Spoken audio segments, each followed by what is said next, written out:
បើយើងមានចិត្តសងលេខ10រៀលឡើងមកវាយពេចគេហើយទៅពាក់លេខគេ10រៀលអត់ឲ្យ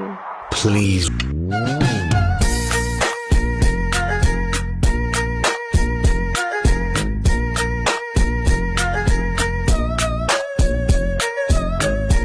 សងលេខ10រៀលឡើងមកវាយពេចគេហើយទៅពាក់លេខគេ10រៀលអត់ឲ្យ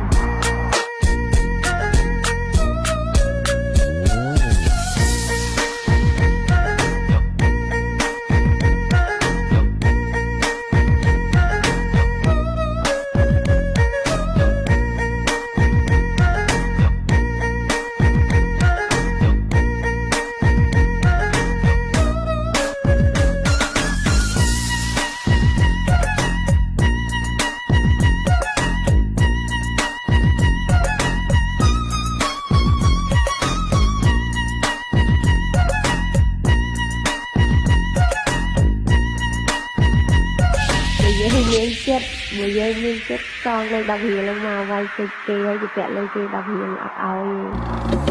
យ